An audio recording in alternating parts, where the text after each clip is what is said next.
I think मेरी तरह आप लोगों ने भी बहुत ज़्यादा ड्रामा और मूवीज़ में कंप्यूटर्स के ऊपर इस तरह की लाइट्स या लैंप्स वगैरह देखे होंगे।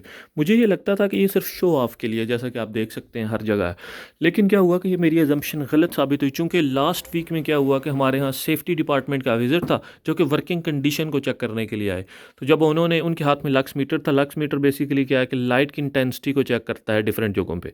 तो क्या होता है कि वो देखते हैं कि जर्मन कानून के मुताबिक 500 जो मिनिमम लक्स होना चाहिए अगर आप कंप्यूटर बेस्ड या कंसंट्रेशन वाला काम कर रहे हैं। उन्होंने क्या किया कि लक्स मीटर डिफरेंट टेबल्स पे रखे, और इसके अलावा वो हाइट देखते हैं, किस हाइट पे टेबल है, कुर्सी का एंगल क्या है, ये सारा कुछ है। तो उन्होंने हमें काम करने से रोक दिया बिकॉज ऑफ लक्स, कि हमारी जो लाइट की इंटेंसिटी है वो बहुत ज़्यादा कम है। तो उसके लिए उन्होंने रिकमेंड किया कि या तो आप रूम की लाइट्स चेंज करेंगे जो कि महीनों लेंगी, या आप क्या करें कि इस तरह के लैंप्स ऑर्डर करें। तो ये लैंप्स ऑर्डर किए गए हैं 50 यूरो पर पूरी टीम के लिए। तो क्या है कि अब हम काम कर सकते हैं। तो ये है जर्मन वर्क एनवायरनमेंट, जो भी आपके रूल्स एंड रेगुलेशंस हैं आपको फॉलो करनी होती हैं।